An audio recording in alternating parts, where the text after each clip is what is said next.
여러분, 혹시 어젯밤에 잠들기 전까지도 마음속에 무언가가 계속 걸려 있어서 뒤척이다가 잠이 드신 적 있으시나요?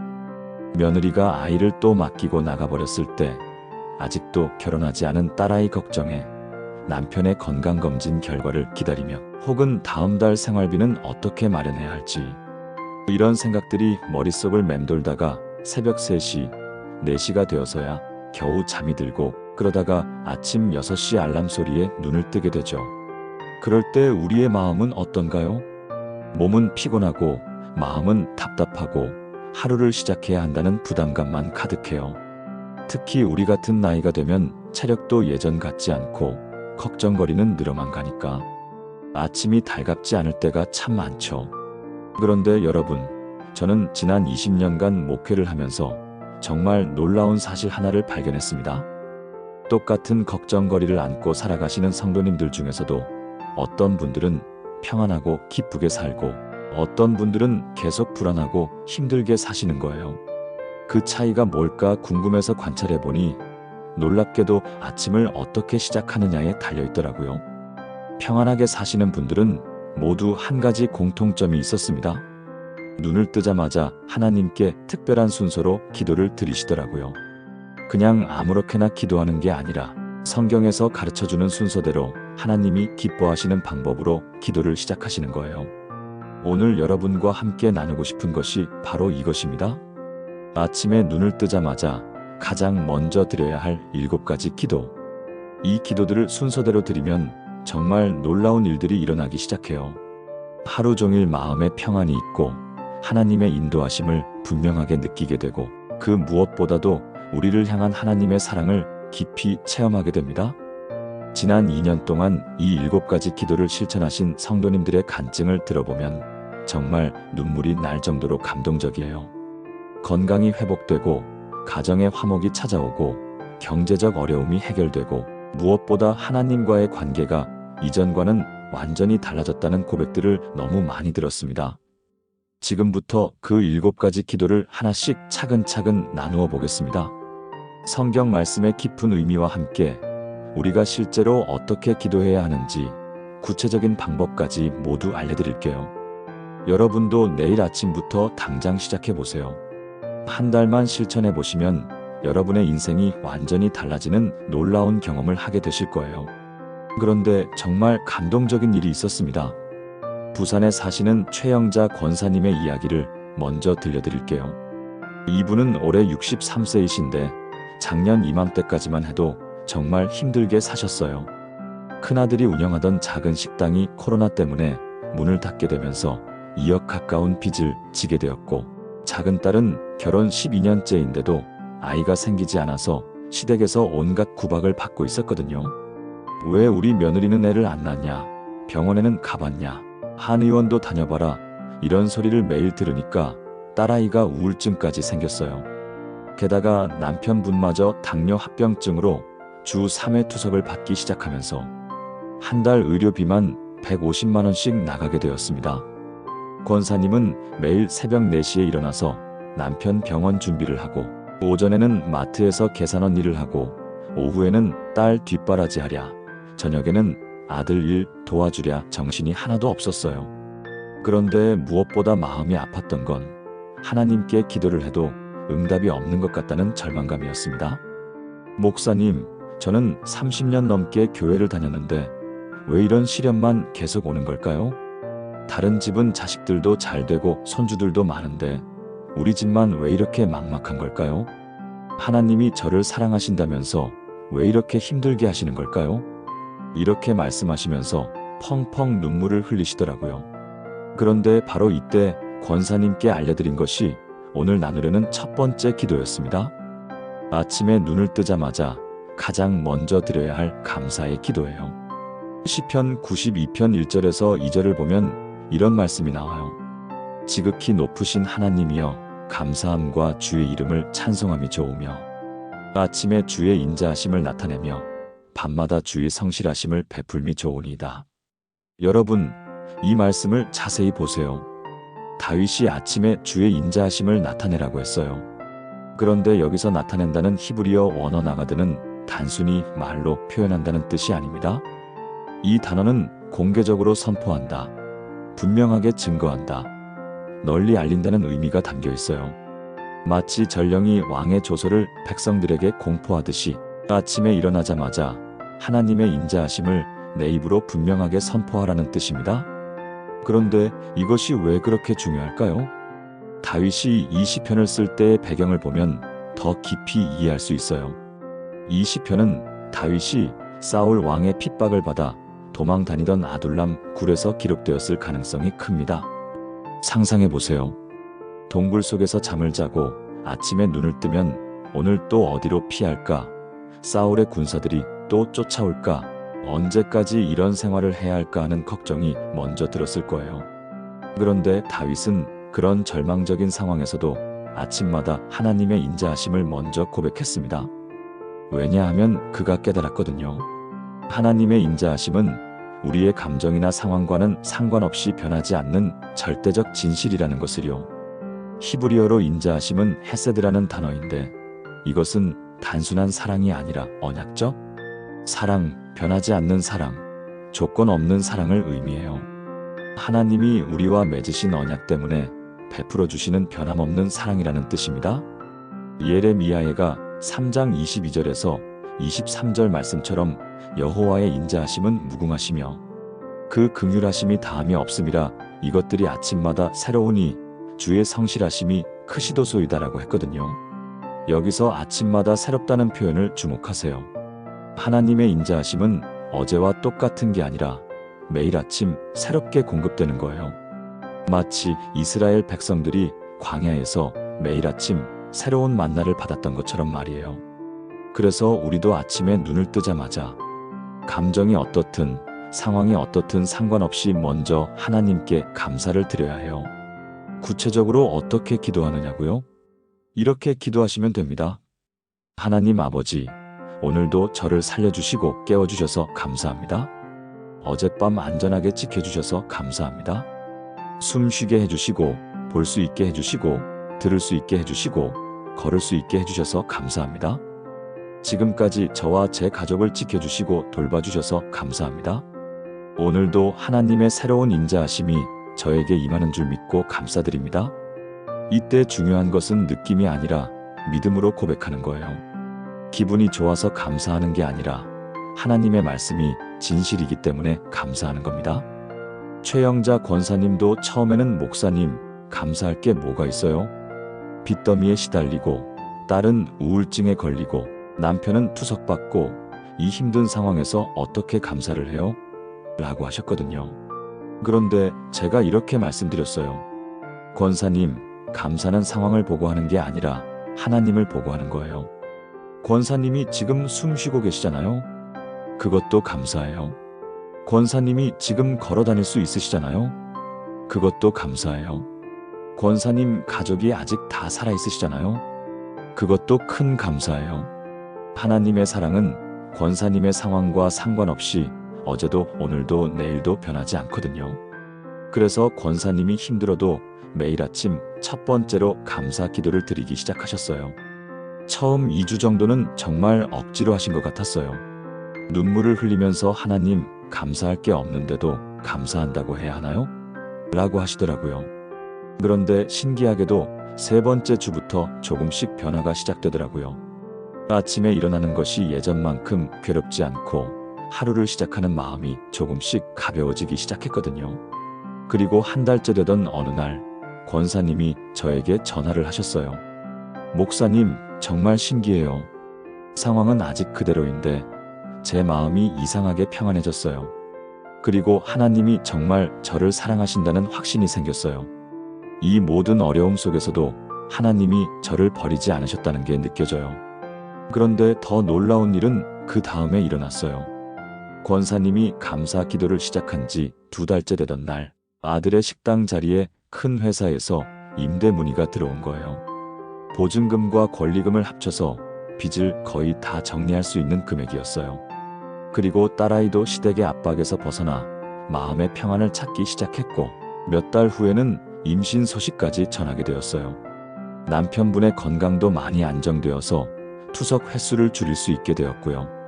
하지만 권사님이 가장 감사해 하시는 것은 이런 상황의 변화가 아니었어요. 목사님, 저는 상황이 좋아져서 기쁜 게 아니라 어떤 상황에서도 하나님께 감사할 수 있는 마음이 생긴 게 제일 감사해요. 이제는 무슨 일이 일어나도 먼저 하나님께 감사부터 드릴 수 있을 것 같아요. 여러분, 이것이 바로 감사 기도의 능력입니다. 감사는 우리의 시선을 문제에서 하나님께로 돌려주고 우리의 마음을 절망에서 소망으로 바꿔주는 놀라운 힘이 있어요. 데살로니가전서 5장 18절에서 범사에 감사하라. 이것이 그리스도 예수 안에서 너희를 향하신 하나님의 뜻이니라고 하신 것도 이 때문이에요. 하나님은 우리가 좋은 일이 있을 때만 감사하기를 원하시는 게 아니라 모든 상황에서 감사하기를 원하세요. 왜냐하면 그때 우리가 하나님의 사랑과 신실하심을 가장 깊이 경험할 수 있기 때문이에요. 그래서 아침에 눈을 뜨자마자 가장 먼저 해야 할 일이 바로 하나님께 감사를 드리는 거예요. 하루의 첫 번째 기도가 감사이면 그 하루는 하나님의 은혜로 충만할 수밖에 없습니다. 그런데 또 한 가지 놀라웠던 변화가 있었어요. 대구에 사시는 김미숙 집사님의 경험인데요. 이분은 올해 58세이신데 20대인 두 아들이 모두 취업을 못해서 집에서 놀고 있어서 정말 속상해 하셨거든요. 큰아들은 대학 졸업한 지 벌써 3년이 되었는데 아직도 공무원 시험 준비한다고 하고 작은아들은 대기업만 고집하다가 이것저것 다 놓쳐버렸어요. 주변에서는 요즘 청년들이 다 그래. 조금만 더 기다려봐. 눈높이를 낮추라고 해봐라고 하지만 어머니 마음은 그렇지 않잖아요. 친구들 만나면 우리 아들은 의사야. 우리 딸은 대기업 다녀. 손주가 또 태어났어. 이런 자랑 이야기가 나올 때마다 숨이 막히고 교회에서도 괜히 위축되고 밤에 잠자리에 누우면 내가 뭘 잘못했나, 애들을 어떻게 키웠길래 이럴까 하는 자책감에 잠을 못 이루는 날이 많았대요. 특히 장 보러 마트에 가면 아는 사람들을 마주치는 게 제일 싫었어요. 미수가, 큰아들은 뭐하냐? 작은애는 취업했냐? 이런 질문을 받을 때마다 얼굴이 화끈거리고 변명거리를 찾게 되더라고요. 그런데 집사님이 첫 번째 감사 기도를 시작하고 나서 두 번째로 배운 기도가 바로 회개의 기도였어요. 시편 51편 10절에서 12절 말씀입니다. 하나님이여, 내 속에 정한 마음을 창조하시고 내 안에 정직한 영을 새롭게 하소서. 나를 주 앞에서 쫓아내지 마시며 주의 성신을 내게서 거두지 마소서. 주의 구원의 즐거움을 내게 회복시켜 주시고 자원하는 심령을 주사 나를 붙드소서. 여러분, 이 말씀은 다윗이 밧세바와의 죄를 범한 후에 드린 회개의 기도예요. 그런데 여기서 정말 중요한 것을 보셨나요? 다윗이 단순히 죄송합니다, 용서해 주세요라고 한 게 아니라 정한 마음을 창조해달라, 정직한 영을 새롭게 해달라고 기도했어요. 히브리어로 창조하다는 바라라는 단어인데 이것은 무에서 유를 만들어내는 하나님만의 고유한 창조 행위를 뜻해요. 창세기 1장 1절 태초에 하나님이 천지를 창조하시니라 해서 사용된 바로 그 단어예요. 즉, 다윗이 하나님, 제 힘으로는 안 되니까 하나님이 아예 새롭게 만들어주세요라고 기도한 거죠. 그리고 새롭게 하다는 차다시라는 단어는 회복하다, 갱신하다는 의미가 있어요.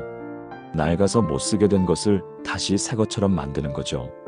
그런데 우리가 아침마다 회개 기도를 드려야 하는 이유가 뭘까요? 밤사이에 우리 마음속에 쌓인 모든 부정적인 감정들, 원망, 불평, 시기, 질투, 미움, 교만, 이런 것들을 깨끗이 씻어내기 위해서예요.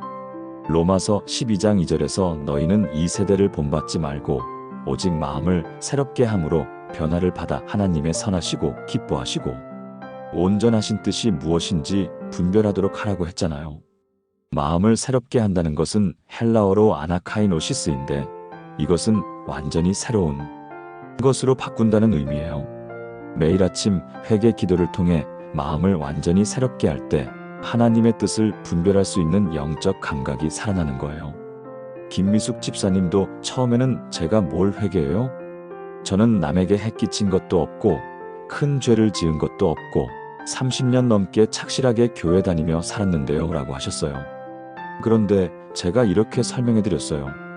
집사님, 회개는 큰 죄를 지어서 하는 게 아니에요. 우리 마음속에 하나님보다 더 소중하게 여기는 것들, 하나님의 뜻보다 내 뜻을 앞세우는 것들, 이런 것들을 정리하는 시간이에요. 예를 들어 아이들 취업 문제로 하나님을 원망한 적 없으세요? 다른 집 아이들과 비교하면서 시기한 적 없으세요? 하나님의 때보다 내 생각을 앞세운 적 없으세요? 이런 것들이 다 회개해야 할 내용들이에요. 그래서 집사님이 매일 아침 2번째로 회개 기도를 시작하셨어요. 구체적으로는 이렇게 기도하시는 거예요. 하나님 아버지, 어젯밤까지 제 마음속에 있었던 모든 부정적인 생각들을 용서해 주세요. 아이들 걱정하면서 하나님을 불신했던 마음, 다른 집 아이들과 비교하면서 원망했던 마음, 친구들 앞에서 체면 때문에 거짓말했던 마음, 하나님의 때보다 제 생각을 앞세웠던 교만한 마음을 회개합니다. 오늘 하루 깨끗한 마음으로 하나님의 마음으로 살 수 있도록 정한 마음을 창조해 주시고 정직한 영을 새롭게 해주세요. 처음에는 이런 기도가 좀 어색했어요. 구체적으로 무엇을 회개해야 하는지 잘 모르겠고 별로 큰 죄를 지은 것 같지도 않은데 매일 회개해야 하나 싶었거든요.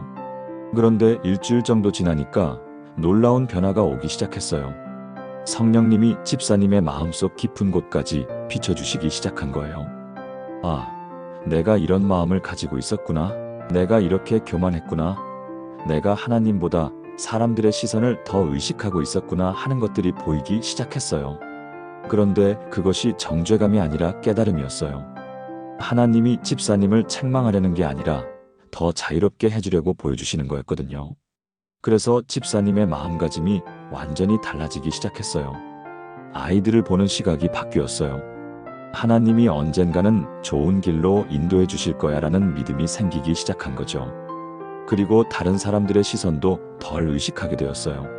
사람들이 뭐라고 하든 하나님이 우리 가족을 책임져 주실 거야라는 확신이 생긴 거예요. 더 놀라운 것은 아이들에 대한 태도도 변했다는 거예요. 예전에는 빨리 취업해라, 남들 보기 창피하다, 언제까지 이럴 거냐, 이런 식으로 다그쳤는데 이제는 괜찮다, 하나님의 때가 있을 거야 라고 격려하게 되었어요. 그러다가 2달 후에 정말 놀라운 일이 일어났어요. 큰아들이 공무원 시험에 합격한 거예요. 그리고 3달 후에는 작은아들도 자기가 정말 좋아하는 중견기업에 취업하게 되었어요. 집사님이 저에게 간증하시면서 이렇게 말씀하시더라고요. 목사님, 저는 아이들이 취업해서 기쁜 게 아니라 하나님을 의심했던 제 마음이 변화된 게 더 감사해요. 이제 무슨 일이 일어나도 하나님을 신뢰할 수 있는 마음이 생겼거든요. 그리고 제가 얼마나 교만했는지도 알게 되었어요. 회개 기도를 통해서 매일 제 마음을 점검하게 되니까 하나님과의 관계가 훨씬 가까워진 것 같아요. 여러분, 이것이 바로 회개 기도의 능력입니다. 회개는 우리를 정죄하려는 게 아니라 자유롭게 하려는 거예요. 우리의 영적 감각을 예민하게 만들어주고 하나님의 음성을 듣는 귀를 열어주고 하나님의 때를 기다릴 수 있는 인내를 주는 놀라운 은혜예요. 요한일서 1장 9절에서 만일 우리가 우리 죄를 자백하면 그는 미쁘시고 의로우사 우리 죄를 사하시며 우리를 모든 불의에서 깨끗하게 하실 것이요라고 약속하셨거든요. 그래서 아침마다 감사 기도 다음에 반드시 회개 기도를 드리셔야 해요. 어젯밤부터 지금까지 내 마음속에 있었던 모든 부정적인 감정들과 하나님보다 앞선 것들을 하나하나 고백하고 깨끗한 마음을 달라고 기도하시면 됩니다. 그런다면 3번째로 정말 중요한 기도가 있어요. 인천에 사시는 박순희 권사님의 이야기를 들려드릴게요. 이분은 올해 65세이신데 40년 넘게 교회를 다니신 정말 믿음이 좋은 분이에요. 그런데 작년에 정말 큰 시련이 왔어요. 남편분이 갑자기 치매 초기 진단을 받으신 거예요. 아직 심하지는 않지만 가끔씩 기억을 못하시고 성격도 예전과 달라져서 권사님을 힘들게 하시는 일이 많아졌어요. 예를 들어 똑같은 질문을 하루에 10번씩 하신다거나 화를 잘 내신다거나 밤에 잠을 못 주무신다거나 게다가 권사님 본인도 무릎 관절염이 심해져서 계단 오르내리기도 힘들어지셨고 어깨 오십견까지 와서 팔을 들어 올리는 것도 어려워지셨어요. 그러다 보니 자연스럽게 교회 봉사도 줄이게 되고 친구들과의 만남도 줄어들고 점점 집에만 있는 시간이 많아졌어요. 그런데 무엇보다 힘들었던 건 하나님께 대한 원망이 생기기 시작한 거예요. 하나님, 제가 평생 교회를 위해 살았는데 왜 이런 고통을 주세요? 새벽 기도도 빠지지 않고 나갔고 11조도 꼬박꼬박 드렸고 교회 청소도 솔선수범해서 했는데 다른 사람들은 다 건강하게 잘 사는데 저만 왜 이래요? 하나님이 정말 저를 사랑하신다면 이렇게 하시면 안 되는 거 아닌가요? 이런 생각이 들면서 기도하는 것도 힘들어지고 말씀 읽는 것도 재미없어지고 신앙생활 자체가 의무감으로만 느껴지더라고요. 교회에 나가서도 다른 사람들이 간증하는 것을 들으면 그 사람들은 좋겠다는 시기심이 들고 목사의 설교를 들어도 마음에 와닿지 않고 점점 신앙이 메말라가는 것 같았어요. 그런데 바로 이때 권사님께 알려드린 것이 세 번째 기도, 찬양의 기도였어요. 시편 95편 1절에서 2절 말씀입니다.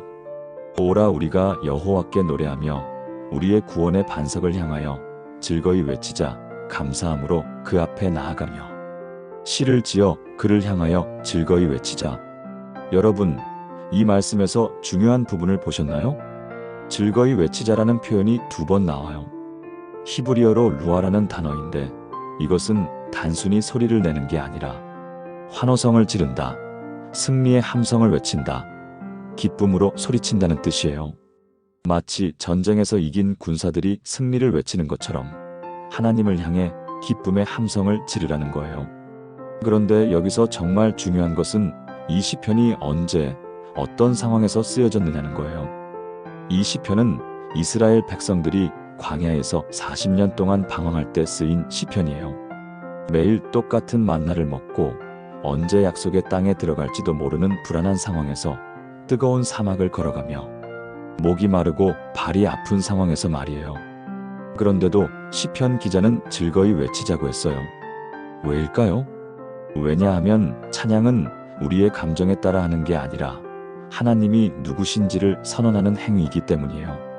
2절을 다시 보세요. 우리의 구원의 반석을 향하여라고 했어요. 반석이라는 히브리어 체르는 견고한 바위, 절대 변하지 않는 것, 의지할 수 있는 것을 의미해요. 즉, 우리의 상황이 어떻든 하나님은 변하지 않는 반석이시라는 고백이에요.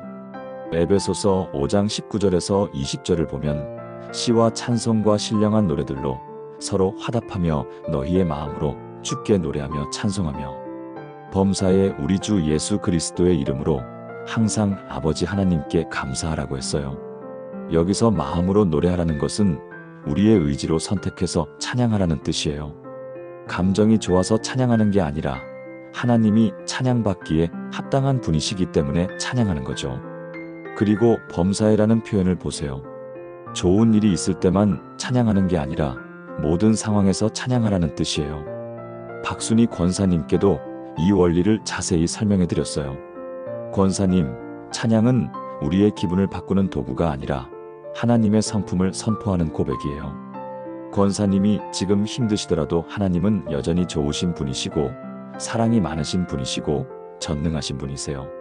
하나님의 성품은 권사님의 상황과 상관없이 변하지 않거든요. 그래서 권사님이 매일 아침 감사와 회개 기도 후에 찬양 기도를 시작하셨어요. 처음에는 목소리도 잘 안 나오고 마음도 별로 내키지 않았지만 그래도 의지로 하나님을 찬양하기 시작하신 거예요.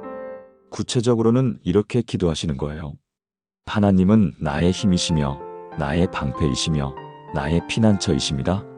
하나님은 선하시고 인자하시고 긍휼이 많으신 분이십니다. 하나님의 사랑은 영원하시고 하나님의 신실하심은 대대에 이릅니다. 하나님은 전능하시고 지혜로우시고 거룩하신 분이십니다. 하나님은 나의 구원자시며 나의 왕이시며 나의 아버지이십니다. 이런 식으로 하나님의 성품을 하나하나 고백하며 찬양하는 기도를 드리셨어요. 그런데 신기한 일이 일어나기 시작했어요. 2주쯤 지나니까 권사님의 마음에 변화가 오더라고요. 아직 상황은 그대로인데 하나님에 대한 원망이 사라지기 시작한 거예요. 하나님이 나쁘신 분이 아니구나. 하나님이 나를 미워해서 이런 시련을 주시는 게 아니구나 하는 생각이 들기 시작했어요. 그리고 한 달 후에는 더 놀라운 변화가 있었어요. 이 시련도 하나님이 허락하신 것이니까 분명히 좋은 뜻이 있을 거야라는 믿음이 생긴 거예요. 찬양을 하다 보니까 하나님의 크심과 선하심이 마음에 와닿기 시작한 거죠. 두 번째 달에는 더욱 놀라운 일이 있었어요. 남편분의 상태가 조금씩 호전되기 시작한 거예요. 치매는 완전히 치료되지는 않았지만 예전보다 훨씬 안정적이 되셨고 권사님에게 짜증내는 일도 많이 줄어들었어요. 그리고 권사님의 관절염과 오십견도 많이 좋아져서 다시 교회 봉사를 할 수 있게 되었고요. 더욱 감동적인 것은 권사님의 신앙이 이전보다 훨씬 깊어졌다는 거예요. 목사님, 저는 40년 넘게 교회를 다녔지만 하나님이 누구신지를 제대로 몰랐던 것 같아요. 찬양을 통해서 하나님의 성품을 고백하다 보니까 정말 하나님이 어떤 분이신지 알게 되었어요. 이제는 상황이 어떻든 하나님을 찬양할 수 있을 것 같아요. 권사님이 저에게 이렇게 간증하셨어요. 목사님, 정말 신기해요. 찬양하기 시작하니까 제 마음이 이상하게 강해졌어요. 그리고 하나님이 정말 저를 사랑하신다는 확신이 생겼어요. 예전에는 하나님의 사랑을 머리로만 알았는데 이제는 마음으로 느껴져요. 여러분, 이것이 바로 찬양의 능력입니다. 찬양은 우리의 시선을 문제에서 하나님께로 돌려주고 우리의 마음을 절망에서 소망으로, 두려움에서 담대함으로 바꿔주는 놀라운 힘이 있어요. 시편 22편 3절에서 이스라엘의 찬송 중에 거하시는 주여라고 했는데 하나님은 우리의 찬양 중에 임재하세요. 우리가 찬양할 때 하나님의 임재가 더욱 강하게 나타나는 거예요. 역대하 20장을 보면 여호사밧 왕이 적군을 대적할 때 찬양대를 앞세웠어요.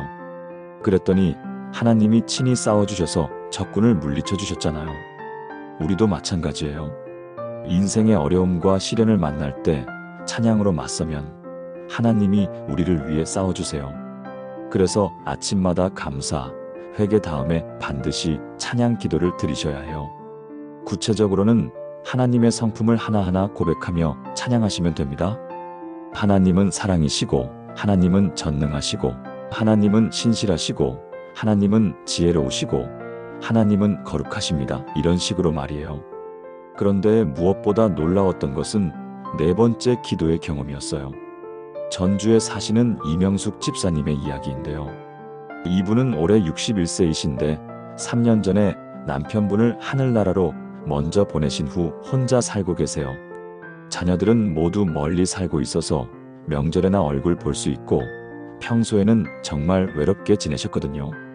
남편분과 함께 운영하던 작은 슈퍼마켓도 혼자서는 감당이 안 되어서 문을 닫게 되었고 경제적으로도 넉넉하지 않아서 매달 생활비 걱정을 하며 살아야 했어요. 그런데 외로움보다 더 힘든 건 내 인생이 이제 끝난 건 아닐까 하는 허무감이었어요. 남편과 함께했던 40년 세월이 너무 소중했는데 이제 혼자서 뭘 하며 살아야 할지 모르겠다는 거예요. 아침에 일어나면 말할 사람도 없고 저녁에 집으로 돌아와도 반겨줄 사람이 없고 밤에 혼자 TV를 보다 보면 눈물이 나더라고요. 교회는 나가지만 예전만큼 열심히 없고 집에서도 멍하니 있는 시간이 많아졌어요. 하나님, 저는 이제 뭘 위해 살아야 하나요? 아이들도 다 성장해서 제 손을 떠났고 남편도 없고 저는 이제 아무 쓸모없는 사람인 것 같아요. 차라리 남편 따라가는 게 낫겠어요. 이런 생각까지 들 정도로 힘들어하셨어요. 그런데 바로 이때 집사님께 알려드린 것이 네 번째 기도, 중보의 기도였습니다. 디모데전서 2장 1절에서 2절 말씀이에요. 그러므로 내가 첫째로 권하노니 모든 사람을 위하여 간구와 기도와 도고와 감사를 하되 임금들과 높은 지위에 있는 모든 사람을 위하여 하라이는 우리가 모든 경건과 단정함으로 고요하고 평안한 생활을 하려 함이라. 여러분, 여기서 사도 바울이 첫째로 권한다고 했어요. 이것은 우선순위가 가장 높다는 의미예요. 그런데 왜 중보기도가 그렇게 중요할까요? 중보기도의 히브리어 원어 파가를 보면 그 의미를 알 수 있어요. 이 단어는 만나다, 부딪히다, 개입하다, 중재하다는 뜻이에요. 즉, 중보기도는 하나님과 사람 사이에 내가 개입해서 그 사람을 위해 하나님께 간구하는 거예요. 에스겔 22장 30절에서 하나님이 이 땅을 위하여 성을 쌓으며 성 무너진 데를 막아서서 나로 하여금 멸하지 못하게 할 사람을 내가 그 가운데에서 찾았으나 찾지 못한지라고 하셨어요. 하나님이 중보자를 찾고 계신다는 말씀이에요. 그리고 이사야 59장 16절에서도 중재자가 없음을 이상히 여기셨으므로 자기 팔로 구원을 베푸시며 자기의 공의를 스스로 의지하사라고 했어요. 하나님이 중재자, 즉 중보자를 원하신다는 말씀이죠. 그런데 중보기도를 하면 기도하는 사람에게도 놀라운 변화가 일어나요. 자신의 문제에만 매여 있던 시선이 다른 사람들로 향하게 되고 하나님의 마음을 품게 되고 삶의 목적과 의미를 새롭게 발견하게 되는 거예요. 야고보서 5장 16절에서 서로 죄를 고백하며 서로를 위하여 기도하라. 의인의 간구는 역사하는 힘이 크니라고 했잖아요. 역사하는 힘이 크다는 헬라어 에네르게오는 효과적으로 작동한다, 능력 있게 역사한다는 의미예요.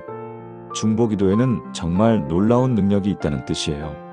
이명숙 집사님께도 이 원리를 자세히 설명해 드렸어요.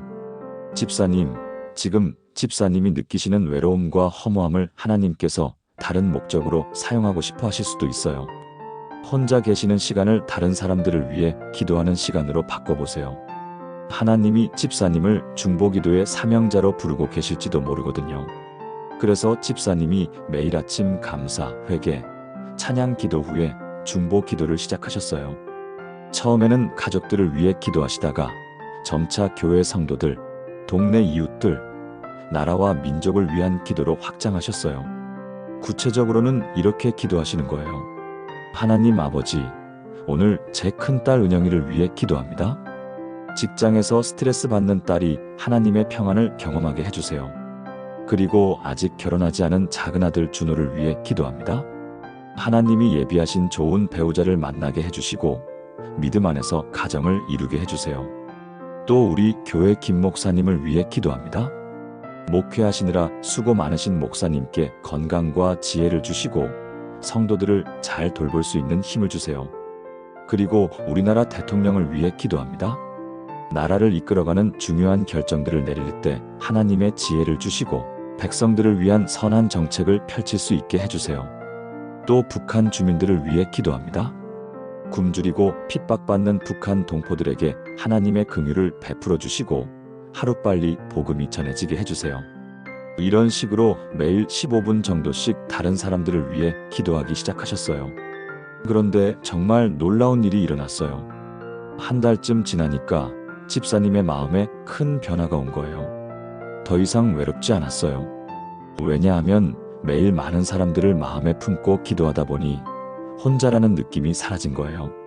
그리고 내가 지금 이 세상에서 해야 할 중요한 일이 있구나 하는 사명감이 생겼어요. 하나님이 나를 아직 이 땅에 두신 것은 중보기도의 사명이 있기 때문이구나 하는 깨달음이 온 거죠. 두 번째 달부터는 더 신기한 일들이 일어났어요. 집사님이 기도했던 사람들에게 실제로 좋은 일들이 생기기 시작한 거예요. 딸의 직장 스트레스 문제가 해결되고 아들이 좋은 여자친구를 만나게 되고 김 목사님의 건강이 회복되고 여러 가지 응답들이 나타나더라고요. 그러니까 집사님의 기도 제목은 더 늘어나고 기도하는 시간도 더 길어지고 삶에 대한 열정도 다시 생기기 시작했어요. 세 번째 달에는 더욱 놀라운 일이 있었어요. 집사님이 교회에서 중보기도 모임을 시작하게 된 거예요. 혼자서만 기도하던 것을 다른 성도들과 함께 나누게 되었고 그 모임이 점점 커져서 지금은 50명이 넘는 중보기도팀이 되었어요. 그리고 집사님은 그 팀의 리더가 되어서 매주 기도 제목을 정리하고 응답 간증을 나누고 새로운 사람들을 교육하는 일을 하게 되었어요. 6개월 후에 집사님이 저에게 이렇게 간증하셨어요. 목사님, 저는 남편이 세상 떠나고 나서 제 인생이 끝난 줄 알았는데 오히려 지금이 더 보람이 있는 것 같아요. 하나님이 저를 중보기도의 사명자로 부르신 것 같아요. 이제는 하루 종일 기도할 사람들 생각하느라 바빠요. 그리고 기도 응답들을 보면서 하나님이 정말 살아계신다는 것을 매일 경험해요. 더욱 감동적인 것은 집사님의 경제 문제도 해결되기 시작했다는 거예요. 중보기도 모임을 인도하면서 많은 사람들과 관계가 깊어졌고 그 중에 어떤 분이 집사님에게 작은 일자리를 소개해 주신 거예요. 동네에서 아이들을 돌봐주는 일인데 집사님의 성품과 경험이 딱 맞았고 경제적으로도 많은 도움이 되었어요. 목사님, 제가 다른 사람들을 위해 기도했는데 하나님이 저까지 돌봐주시네요. 정말 신기해요. 여러분, 이것이 바로 중보기도의 능력입니다. 중보기도는 우리의 삶에 목적과 의미를 주고 하나님의 마음을 품게 해주고 다른 사람들을 사랑하는 마음을 키워주는 놀라운 은혜예요. 그리고 중보기도를 하는 사람에게도 하나님의 특별한 축복이 임해요. 창세기 12장 3절에서 하나님이 아브라함에게 너를 축복하는 자에게는 내가 복을 내리고라고 하셨는데 다른 사람을 위해 기도하는 것도 마찬가지예요. 다른 사람을 축복하는 자에게 하나님의 복이 임하는 거죠. 그래서 아침마다 4번째로 반드시 중보 기도를 드리셔야 해요. 가족, 교회, 이웃, 나라, 세계를 위해 구체적으로 기도 제목을 정해서 매일 기도하시면 됩니다. 그런데 5번째 기도는 정말 특별해요. 울산에 사시는 조은희 권사님의 경험을 나누어 드릴게요. 이분은 올해 67세이신데 평생 남을 위해 살아오신 분이에요. 시어머니를 15년 동안 모시면서 한 번도 불평한 적 없고 자식들 뒷바라지하면서 자기 것은 다 포기하고 교회에서도 굳은 일이라면 뭐든지 앞장서서 하시는 정말 성실하고 희생적인 분이셔요. 그런데 최근 들어서 이상한 마음이 들기 시작했어요. 내가 지금까지 뭘 위해 살았나? 나만의 시간은 언제 있었나? 나는 도대체 누구인가? 내가 정말 가치 있는 사람인가? 이런 생각들이 자꾸 드는 거예요. 자녀들은 다 성장해서 각자의 가정을 이루며 살아가고 남편도 은퇴 후에 자기만의 취미생활에 빠져있고 권사님은 갑자기 텅 빈 느낌이 드셨어요. 특히 친구들과 만나서 이야기할 때 다들 자기 자랑을 하는데 권사님은 나는 뭘 자랑할 게 있나? 하는 생각이 들더라고요. 나는 평생 남을 위해서만 살았는데 정작 나 자신은 뭘 이뤘지? 나는 그냥 남편의 아내, 자식들의 엄마, 시어머니의 며느리로만 살다가 끝나는 건가? 그리고 무엇보다 하나님이 나를 어떻게 보고 계실까? 내가 하나님께 정말 소중한 존재일까? 아니면 그냥 교회 일 시키려고 두신 걸까? 하는 의문이 들기 시작했어요. 교회에서 봉사할 때도 나는 그냥 부려먹히는 사람인가? 하는 생각이 들고 기도할 때도 하나님이 내 기도를 정말 들어주실까? 하는 의구심이 생기더라고요. 바로 이때 권사님께 알려드린 것이 5번째 기도, 정체성 확인의 기도였습니다. 에베소서 1장 3절에서 6절 말씀이에요. 찬송하리로다 하나님 곧 우리 주 예수 그리스도의 아버지께서 그리스도 안에서 하늘에 속한 모든 영적인 복을 우리에게 주시되 곧 창세전에 그리스도 안에서 우리를 택하사 우리로 사랑 안에서 그 앞에 거룩하고 흠이 없게 하시려고 그 기쁘신 뜻대로 우리를 예정하사 예수 그리스도로 말미암아 자기의 아들들이 되게 하셨으니 이는 그가 사랑하시는 자 안에서 우리에게 거저 주시는 바 그의 은혜의 영광을 찬송하게 하려 하심이라. 여러분, 이 말씀을 한 구절씩 자세히 보세요. 여기에 우리가 누구인지가 분명하게 나와 있어요. 첫째, 우리는 창세전에 선택받은 자들이에요. 창세전에 그리스도 안에서 우리를 택하사라고 했어요. 이 세상이 만들어지기 전부터 하나님이 우리를 선택하셨다는 뜻이에요. 헬라어로 택하다는 에클레고인데 이것은 많은 것 중에서 특별히 골라낸다는 의미예요. 하나님이 수많은 사람들 중에서 우리를 특별히 선택하셨다는 거죠.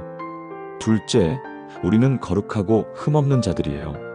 사랑 안에서 그 앞에 거룩하고 흠이 없게 하시려고라고 했어요.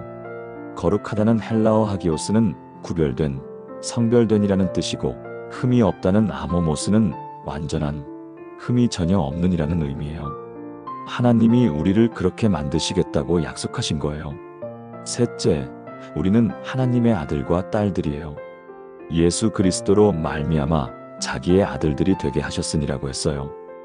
헬라어로 아들들은 휘오스인데 이것은 단순한 자녀가 아니라 상속권을 가진 아들, 성인이 된 아들을 의미해요. 우리가 하나님의 모든 것을 상속받을 아들과 딸이라는 뜻입니다. 그런데 이 모든 것들이 우리의 행위나 조건에 따라 결정된 게 아니라 그 기쁘신 뜻대로 되어진 거예요. 즉, 하나님이 기뻐하셔서 하나님의 사랑 때문에 우리를 이렇게 만드신 거라는 뜻입니다. 로마서 8장 15절에서 16절을 보면 너희는 다시 무서워하는 종의 영을 받지 아니하고 양자의 영을 받았으므로 우리가 아빠 아버지라 부르짖느니라. 성령이 친히 우리의 영과 더불어 우리가 하나님의 자녀임을 증언하시느니라고 했어요. 아빠 아버지라는 헬라어 아바 파테르는 아주 친밀한 호칭이에요. 어린아이가 아버지를 부를 때 쓰는 가장 친근한 표현이거든요. 성령님이 직접 우리가 하나님의 자녀라고 증언해 주신다는 말씀이에요. 또 갈라디아서 4장 6절에서 7절을 보면 너희가 아들이므로 하나님이 그 아들의 영을 우리 마음 가운데 보내사 아빠 아버지라 부르게 하셨느니라. 그러므로 너가 이후로는 종이 아니요 아들이니 아들이면 하나님으로 말미암아 유업을 받을 자니라고 했어요. 우리가 종이 아니라 아들이고 하나님의 모든 유업을 받을 상속자라는 말씀이에요. 조은희 권사님께도 이 진리를 하나하나 자세히 설명해 드렸어요. 권사님의 정체성은 권사님이 뭘 했느냐에 달려 있는 게 아니에요. 하나님이 권사님을 어떻게 보시느냐에 달려 있어요. 하나님 눈에 권사님은 창세 전부터 선택받은 딸이시고 거룩한 자녀이시고 사랑받는 공주이시고 하나님 나라의 상속자세요. 권사님이 지금까지 남을 위해 희생하며 사신 것도 우연이 아니라 하나님이 권사님 마음에 넣어주신 사랑 때문이에요. 그래서 권사님이 매일 아침 5번째로 정체성 확인 기도를 시작하셨어요. 구체적으로는 이렇게 기도하시는 거예요. 하나님 아버지, 저는 창세 전부터 하나님께 선택받은 딸입니다. 저는 하나님의 사랑 안에서 거룩하고 흠없는 자입니다. 저는 하나님의 자녀이며 하나님 나라의 공주입니다. 저는 예수 그리스도를 통해 하나님의 모든 유업을 상속받을 자입니다. 저는 하나님께 소중하고 귀한 존재입니다. 저는 하나님의 작품이며 하나님의 걸작품입니다. 이 정체성을 오늘 하루 잊지 않게 해주시고 하나님의 딸답게 당당하고 기쁘게 살게 해주세요. 처음에는 이런 고백이 잘 안 되더라고요. 제가 정말 그런 존재일까요? 저는 별로 특별할 것도 없고 재능도 없고 학벌도 없는데 하나님이 정말 저를 그렇게 보실까요? 하지만 성경 말씀이 진실이기 때문에 믿음으로 고백하기 시작하셨어요. 그런데 한 달쯤 지나니까 놀라운 변화가 오기 시작했어요. 권사님의 얼굴 표정이 완전히 밝아지더라고요. 자신감이 생기고 당당해지고 뭔가 품위가 생기기 시작한 거예요. 아, 내가 하나님의 딸이구나. 내가 하나님께 이렇게 소중한 존재구나. 하는 것이 마음으로 느껴지기 시작한 거죠. 그리고 2번째 달부터는 더 큰 변화가 있었어요. 다른 사람들의 시선을 의식하지 않게 되었어요. 사람들이 나를 어떻게 볼까 하는 염려가 사라지고 하나님이 나를 어떻게 보시는가가 더 중요해진 거예요. 그러다 보니 자유로워지고 기뻐지고 평안해졌어요. 교회에서 봉사할 때도 내가 부려먹히는구나 하는 생각이 아니라 하나님이 나를 믿고 맡겨주시는구나 하는 생각이 들게 되었어요. 3번째 달에는 더욱 놀라운 일이 있었어요. 권사님이 새로운 꿈을 갖게 된 거예요. 평생 남을 위해서만 살아왔는데 이제는 하나님이 나에게 주신 고유한 계획이 뭘까? 나만이 할 수 있는 일이 뭘까? 를 생각하게 되었어요. 그래서 실버대학에 등록해서 새로운 공부도 시작하고 교회 봉사활동도 자신이 정말 좋아하고 잘할 수 있는 분야로 바꾸고 전에 해보고 싶었던 요리와 꽃꽂이 취미도 시작하게 되었어요. 더 놀라운 것은 권사님이 다른 사람들에게 영향을 주기 시작했다는 거예요. 권사님의 변화된 모습을 본 교회 권사님들이 은희 권사님이 요즘 많이 달라지셨네. 뭔가 밝아지시고 당당해지신 것 같아 하면서 궁금해하기 시작한 거예요. 그래서 권사님이 자신의 경험을 나누게 되었고 다른 권사님들도 이 정체성 확인 기도를 시작하게 되었어요. 6개월 후에 권사님이 저에게 이렇게 간증하셨어요. 목사님, 저는 67세가 되어서야 제가 누구인지를 알게 되었어요. 저는 하나님의 딸이고 공주이고 특별한 계획을 가지신 하나님의 작품이에요. 그동안 저는 제가 보잘것없는 사람인 줄 알았는데 하나님 눈에는 이렇게 귀한 존재였다니. 이제 남은 인생을 하나님의 딸답게 당당하고 기쁘게 살고 싶어요. 그리고 다른 분들에게도 이 복된 소식을 전하고 싶어요. 여러분, 이것이 바로 정체성 확인 기도의 능력입니다. 우리가 누구인지를 매일 확인할 때 삶의 자신감과 목적이 생기고 하나님의 사랑 안에서 자유롭고 당당하게 살 수 있게 되어요. 에베소서 2장 10절에서 우리는 그가 만드신 바라 그리스도 예수 안에서 선한 일을 위하여 지으심을 받은 자니, 이 일은 하나님이 전에 예비하사 우리로 그 가운데서 행하게 하려 하심이라고 했어요. 우리는 하나님의 작품이고 하나님이 미리 예비하신 선한 일을 위해 지어진 특별한 존재라는 뜻이에요. 그래서 아침마다 5번째로 반드시 정체성 확인 기도를 드리셔야 해요. 하나님이 나를 어떻게 보시는지, 내가 하나님께 얼마나 소중한 존재인지를 매일 고백하며 기도하시면 됩니다. 그런데 6번째 기도는 정말 실제적이에요. 창원에 사시는 한명자 집사님의 이야기를 들려드릴게요. 이분은 올해 59세이신데 정말 성실하고 계획적인 분이에요. 매일 새벽기도 나오시고 구역 예배도 빠지지 않으시고 교회 일이라면 뭐든지 앞장서서 하시는 분이거든요. 집에서도 마찬가지예요. 매일 저녁에 다음날 할 일을 꼼꼼히 적어놓고 시간까지 정해서 계획을 세워요. 내일은 오전 9시에 청소하고 10시에 장 보고 11시에 교회 준비하고 오후 2시에 친구 만나고 4시에 병원 가고 6시에 저녁 준비하자. 이런 식으로 분 단위까지 계획을 세우시는 거예요. 그런데 한 가지 큰 문제가 있었어요. 계획한 일들이 자꾸 어긋나는 거예요. 예를 들어 오늘 아침에 일어나서 계획대로 청소를 시작하려고 하는데 갑자기 큰 며느리가 전화를 해서 손자를 맡겨달라고 하거나 시어머니가 편찮으시다고 연락이 오거나 이웃집에서 갑자기 도움을 요청하거나 예상치 못한 일들이 자꾸 생기는 거예요. 그러면 계획이 모두 틀어지고 하루 종일 바쁜데도 정작 중요하다고 생각했던 일들은 못하고 저녁에는 오늘도 뭘 했나 하는 허탈감만 남는 거죠. 그래서 집사님이 스트레스를 많이 받으셨어요. 왜 내 일은 계획대로 안 될까? 다른 사람들은 다 자기 일 잘하면서 사는 것 같은데 나만 왜 이렇게 정신없을까? 내가 계획을 잘못 세우나? 아니면 내가 요령이 없나? 이런 생각 때문에 밤에 잠들기 전에도 내일은 꼭 계획대로 해야지 하면서 더 촘촘한 계획을 세우곤 했어요. 그런데 다음 날도 마찬가지로 예상치 못한 일들이 생기고 또 계획이 어긋나고 이런 일이 반복되면서 집사님이 점점 지쳐가셨어요. 바로 이때 집사님께 알려드린 것이 6번째 기도, 하루 계획 맡김의 기도였습니다. 잠언 16장 3절 말씀이에요. 너의 행사를 여호와께 맡기라 그리하면 너가 경영하는 것이 이루어지리라. 여러분, 여기서 맡긴다는 히브리어 갈랄은 정말 특별한 의미가 있어요. 이 단어는 굴린다, 넘겨준다는 뜻이에요. 무거운 짐을 굴려서 다른 사람에게 넘겨주는 것처럼 내 계획과 걱정을 하나님께 굴려서 맡겨드린다는 의미예요. 시편 37편 5절에서도 내 길을 여호와께 맡기라, 그를 의지하면 그가 이루시고라고 했어요. 여기서 맡기라는 같은 단어 갈랄이 사용되었어요. 그런데 정말 중요한 것은 맡기면 이루어진다고 약속하셨다는 거예요. 내가 계획하고 내가 이루려고 애쓰는 게 아니라 하나님께 맡기면 하나님이 이루어 주신다는 뜻이에요.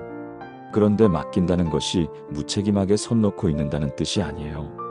잠언 16장 9절을 보면 사람이 마음으로 자기의 길을 계획할지라도 그의 걸음을 인도하시는 이는 여호와시니라고 했어요. 우리는 계획을 세우되 그 계획이 하나님의 뜻 안에서 이루어지도록 맡겨드리는 거예요. 야고보서 4장 13절에서 15절을 보면 더 분명해져요. 들으라, 너희 중에 말하기를 오늘이나 내일이나 우리가 어떤 도시에 가서 거기서 1년을 머물며 장사하여 이익을 보리라 하는 자들아, 내일 일을 너희가 알지 못하는도다. 너희 생명이 무엇이냐?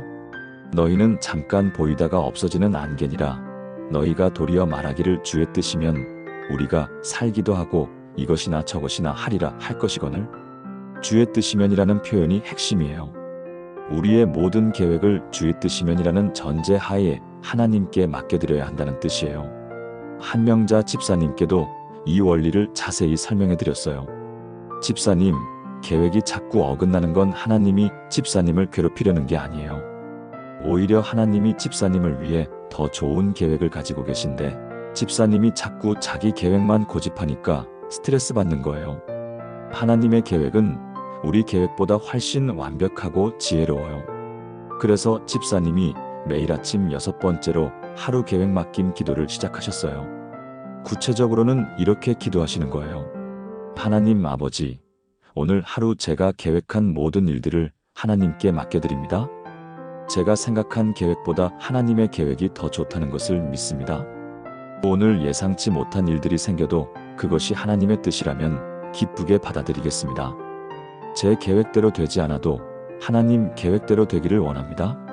하나님의 인도하심을 따라 하루를 보내게 해주시고 하나님이 원하시는 사람을 만나고 하나님이 원하시는 일을 하게 해주세요.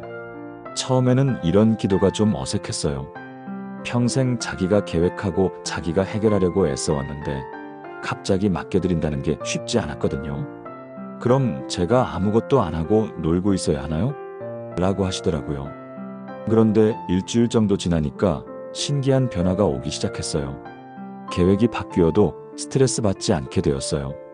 예를 들어 아침에 청소하려고 했는데 갑자기 며느리가 손자를 맡겨달라고 전화가 왔어요. 예전 같으면 내 계획이 다 틀어졌다고 속상해했을 텐데 이제는 하나님이 손자와 함께하는 시간을 주시는구나 하고 받아들이게 된 거예요. 그리고 두 번째 주부터는 더 놀라운 일들이 일어났어요. 예상치 못한 일들이 생겨도 그것이 오히려 더 좋은 결과를 가져오는 경우가 많아진 거예요. 예를 들어 장 보러 가려고 했는데 갑자기 오랜 친구가 찾아왔어요. 예전 같으면 왜 하필 지금 와서 내 계획을 망치냐고 속상해했을 텐데 이제는 하나님이 이 친구를 보내주신 것 같다고 생각하게 되었어요. 그런데 정말로 그 친구가 집사님에게 중요한 소식을 가져왔고 집사님에게 큰 도움이 되었어요. 또 어느 날은 병원에 가려고 했는데 갑자기 이웃집 할머니가 아프다고 해서 응급실에 모셔다 드렸어요. 그런데 그 할머니를 통해서 집사님이 새로운 봉사 기회를 얻게 되었고 나중에는 그 할머니의 가족들과도 좋은 관계를 맺게 되었어요. 이런 일들이 반복되다 보니까 집사님의 삶이 완전히 달라졌어요. 계획에 얽매이지 않고 유연하게 살게 되었고 하나님의 인도하심을 믿고 의지하게 되었고 무엇보다 평안한 마음으로 하루하루를 보내게 되었어요. 한 달 후에는 더욱 놀라운 변화가 있었어요. 집사님이 계획을 세울 때도 달라지기 시작한 거예요. 예전에는 분 단위까지 촘촘하게 계획을 세웠는데 이제는 하나님의 뜻이면이라는 마음으로 여유 있게 계획을 세우게 되었어요. 그리고 계획이 바뀌는 것을 오히려 기대하게 되었어요. 오늘은 하나님이 어떤 특별한 계획을 가지고 계실까 하는 마음으로 하루를 시작하게 된 거죠. 세 번째 달에는 더욱 감동적인 일이 있었어요. 집사님이 하나님의 계획을 따라 살다 보니까 예전보다 훨씬 효율적이고 의미 있는 삶을 살게 된 거예요. 정말 중요한 일들은 다 할 수 있게 되었고 불필요한 일들은 자연스럽게 정리되었고 하나님이 원하시는 방향으로 삶이 흘러가게 되었어요. 특히 교회 봉사에서도 큰 변화가 있었어요. 예전에는 이것도 해야 하고 저것도 해야 한다는 부담감으로 여러 가지 일을 맡았는데 이제는 하나님이 정말 원하시는 일이 무엇인지 분별하게 되었어요. 그래서 자신에게 맞지 않는 봉사는 정리하고 정말 하나님이 주신 은사에 맞는 봉사에 집중하게 되었어요. 그러니까 봉사의 질도 높아지고 부담도 줄어들고 기쁨도 커지게 되었어요. 집사님이 저에게 이렇게 간증하셨어요. 목사님, 제가 평생 제 계획대로 살려고 애썼는데 하나님 계획이 훨씬 좋더라고요. 이제는 계획 세우는 것도 부담스럽지 않아요. 어차피 하나님이 인도해 주실 거니까요. 그리고 예상치 못한 일들이 생겨도 이제는 오히려 기대가 돼요. 하나님이 또 어떤 좋은 일을 준비하고 계실까? 하면서요. 더 놀라운 것은 집사님의 가족 관계도 좋아졌다는 거예요. 예전에는 며느리가 갑자기 손자를 맡겨달라고 하면 속으로 불평했는데 이제는 하나님이 손자와의 시간을 주시는구나 하면서 기쁘게 받아주게 되었어요. 그러니까 며느리와의 관계도 훨씬 좋아지고 손자도 할머니를 더 좋아하게 되었어요. 여러분, 이것이 바로 하루 계획 맡김 기도의 능력입니다. 우리의 계획을 하나님께 맡길 때 하나님의 더 좋은 계획 안에서 평안하고 효율적으로 살 수 있게 되어요. 잠언 19장 21절에서 사람의 마음에는 많은 계획이 있어도 오직 여호와의 뜻만이 완전히 서리라고 했어요. 우리의 계획은 불완전하지만 하나님의 계획은 완전해요. 그래서 아침마다 6번째로 반드시 하루 계획 맡김 기도를 드리셔야 해요. 오늘 하루 내가 하려는 모든 일들을 하나님께 맡겨드리고 하나님의 인도하심을 구하는 기도를 드리시면 됩니다. 그런데 마지막 7번째 기도는 정말 특별해요. 제주도에 사시는 강순덕 권사님의 이야기를 마지막으로 들려드릴게요. 이분은 올해 71세이신데 정말 파란만장한 인생을 사셨어요. 젊을 때 남편 사업이 크게 망해서 집까지 경매로 넘어가고 3억이 넘는 빚에 쪼들려 살았어요. 그때 권사님은 새벽 4시부터 밤 11시까지 온갖 일을 다 해보셨어요. 식당에서 설거지도 하고 청소일도 하고 공장에서 야간 근무도 하고 정말 죽도록 일해서 빚을 갚으셨어요. 자녀들 교육비 마련하느라 한 끼도 제대로 못 먹고 옷 한 벌 새로 사본 적 없이 20년을 버티셨어요. 그런데 몇 년 전부터는 그동안의 무리가 와서 건강이 많이 안 좋아지셨어요. 당뇨가 왔고 고혈압이 있고 무릎 관절도 안 좋고 기억력도 예전 같지 않아서 많이 위축되셨어요. 특히 밤에 잠자리에 누우면 온갖 걱정들이 몰려오는 거예요. 내일 아침에 일어날 수 있을까? 몸이 더 아프면 어쩌지? 치매 걸리면 어쩌지? 자식들에게 짐이 되면 어쩌지? 돈이 떨어지면 어쩌지? 이런 불안한 생각들이 자꾸 드니까 잠도 잘 못 자고 아침에 일어나도 개운하지 않고 하루 종일 마음이 무겁고 답답했어요. 그래서 외출하는 것도 두려워하게 되었어요. 혹시 길에서 쓰러지면 어쩌지? 기억을 못하면 어쩌지? 하는 걱정 때문에 집에만 있는 시간이 많아졌어요. 바로 이때 권사님께 알려드린 것이 7번째 기도, 보호와 인도를 구하는 기도였습니다. 시편 91편 1절에서 2절 말씀이에요. 지극히 높으신 이의 은밀한 곳에 거주하며 전능하신 이의 그늘 아래에 사는 자가 여호와께 말하기를 그는 나의 피난처시요 나의 요새시요 내가 의뢰하는 하나님이시라 하리로다. 여러분, 시편 91편은 보호의 시편이라고 불러요. 여기에 하나님의 보호하심에 대한 확실한 약속이 가득 담겨 있거든요. 3절부터 7절을 보면 정말 놀라운 약속들이 나와요.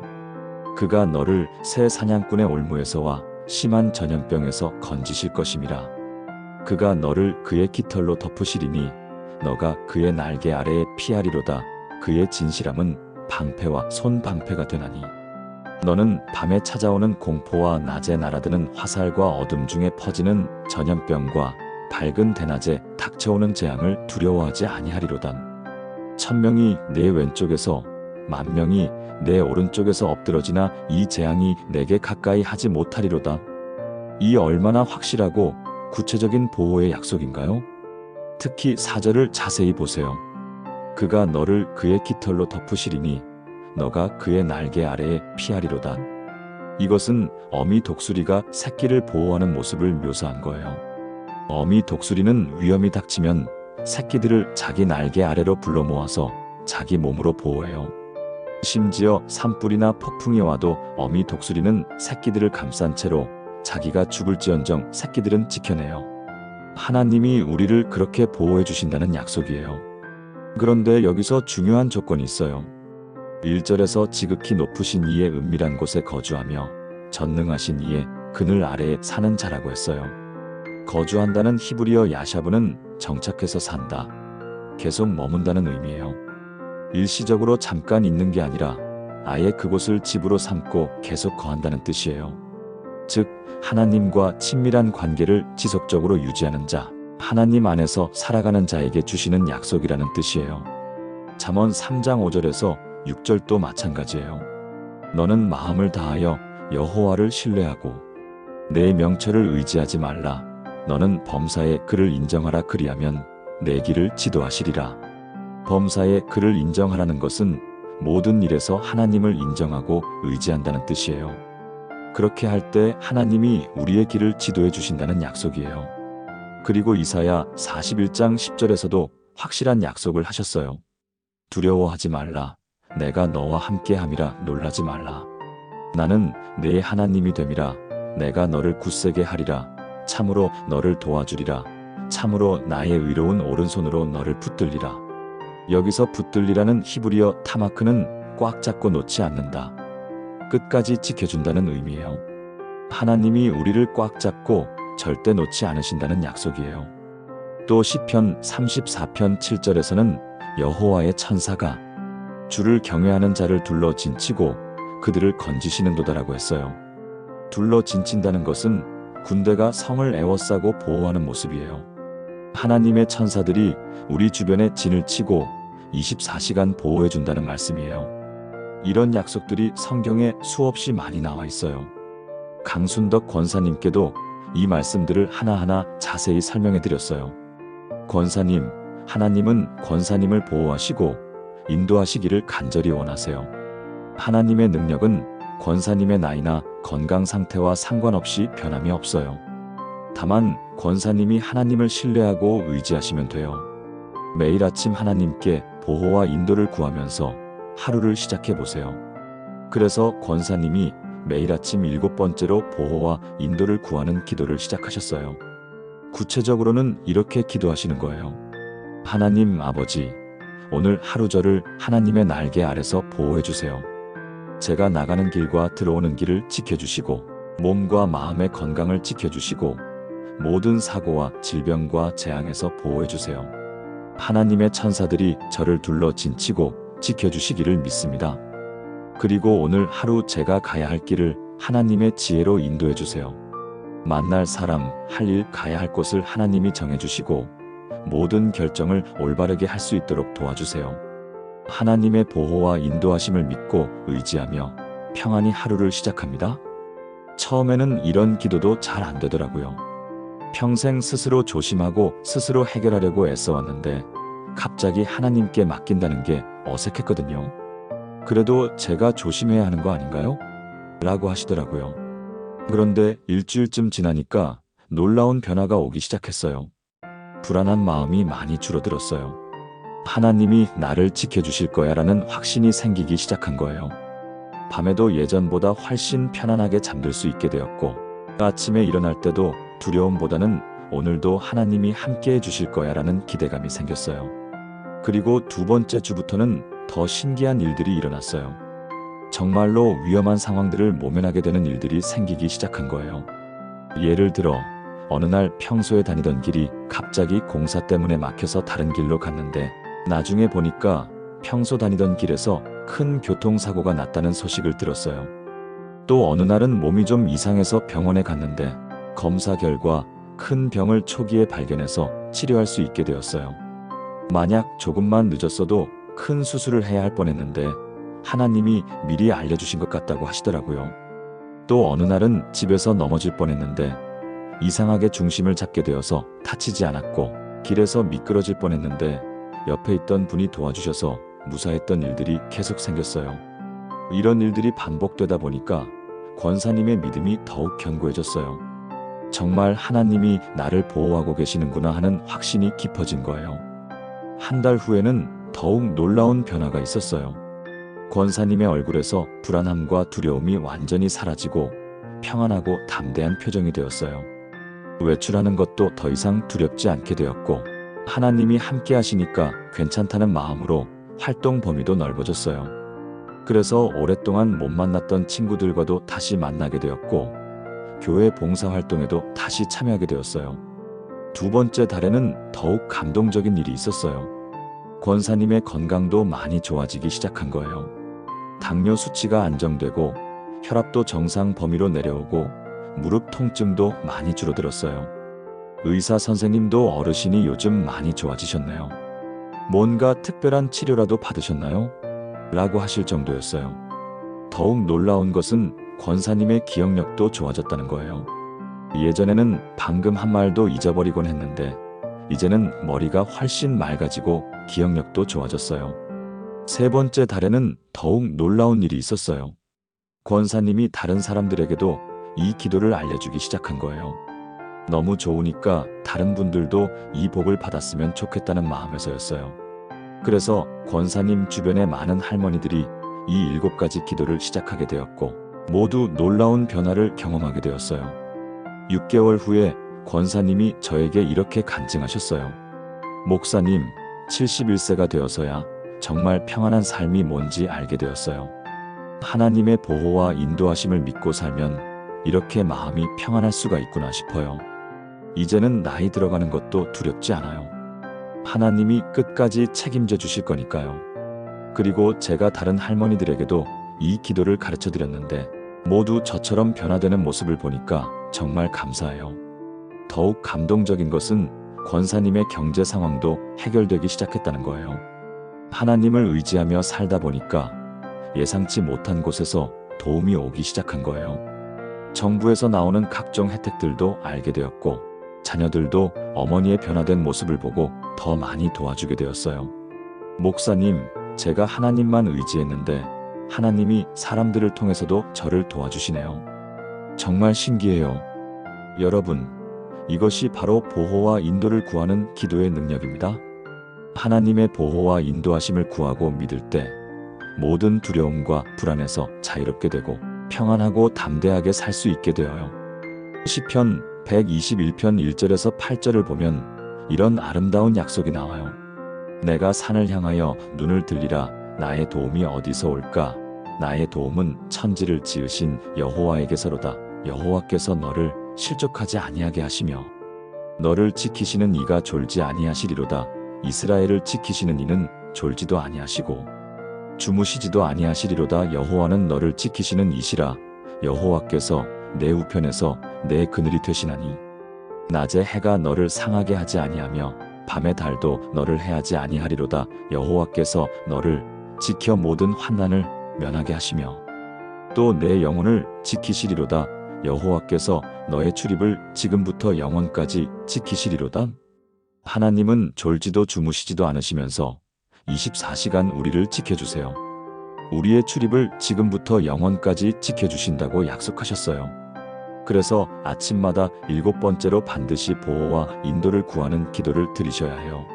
하나님께서 오늘 하루 나를 보호해 주시고 인도해 주시기를 구하는 기도로 하루를 시작하시면 됩니다. 여러분, 지금까지 아침에 눈을 뜨자마자 가장 먼저 드려야 할 7가지 기도를 함께 나누어 보았습니다. 첫 번째, 감사의 기도로 하나님의 새로운 인자하심을 고백하고, 두 번째, 회개의 기도로 마음을 깨끗하게 정리하고, 세 번째, 찬양의 기도로 하나님의 성품을 선포하고, 네 번째, 중보의 기도로 다른 사람들을 위해 간구하고, 다섯 번째, 정체성 확인의 기도로 내가 누구인지를 고백하고, 여섯 번째, 하루 계획 맡김의 기도로 하나님의 인도하심을 구하고, 일곱 번째, 보호와 인도를 구하는 기도로 하나님의 돌보심에 우리 자신을 맡기는 것입니다. 이 7가지 기도를 순서대로 드리는 데는 약 15분에서 20분 정도 걸려요. 그런데 이 짧은 시간이 여러분의 하루를 완전히 바꿔놓을 것입니다. 정말 놀라운 것은 이 7가지 기도가 서로 유기적으로 연결되어 있다는 거예요. 감사로 시작해서 마음을 정리하고 하나님을 찬양하며 시선을 하나님께 돌리고 다른 사람을 위해 기도하며 마음을 넓히고 자신의 정체성을 확인하여 자신감을 얻고 하루를 하나님께 맡기며 평안을 얻고 하나님의 보호를 구하며 담대함을 얻는 완벽한 구조로 되어 있어요. 하루가 달라지고 일주일이 달라지고 한 달이 달라지고 1년이 달라지고 결국 인생이 완전히 달라지는 놀라운 경험을 하게 되실 거예요. 지금까지 제가 목회하면서 만난 수많은 성도님들이 이 7가지 기도를 통해서 정말 놀라운 변화를 경험하셨습니다. 건강이 회복되고 가정의 화목이 찾아오고 경제적 어려움이 해결되고 자녀 문제가 해결되고 무엇보다 하나님과의 관계가 이전과는 완전히 달라졌다는 간증들을 너무 많이 들었어요. 70대 할머니가 새로운 꿈을 갖게 되고 우울증으로 고생하던 분이 기쁨을 회복하고 가족 관계가 회복되고 사업이 회복되고 정말 상상할 수 없는 기적들이 일어났어요. 그런데 이 모든 변화의 시작은 아주 단순해요. 내일 아침에 눈을 뜨자마자 이 7가지 기도를 순서대로 드려보는 것입니다. 처음에는 어색하고 익숙하지 않을 수도 있어요. 기도하는 방법을 잘 모르겠다고 하실 수도 있고 시간이 부족하다고 하실 수도 있어요. 하지만 걱정하지 마세요. 완벽하게 할 필요는 없어요. 처음에는 각 기도를 1~2분씩만 해도 괜찮아요. 중요한 것은 순서대로 하는 거예요. 감사, 회개, 찬양, 중보, 정체성 확인, 계획 맡김, 보호와 인도. 이 순서만 지키면서 마음을 다해 기도하시면 돼요. 그리고 한 주일만 해보세요. 일주일 후에 여러분 마음에 작은 변화가 오는 것을 느끼실 거예요. 한 달만 꾸준히 해보세요. 분명히 놀라운 변화를 경험하게 되실 거예요. 하나님께서 여러분의 삶에 새로운 은혜와 축복을 부어주실 것입니다.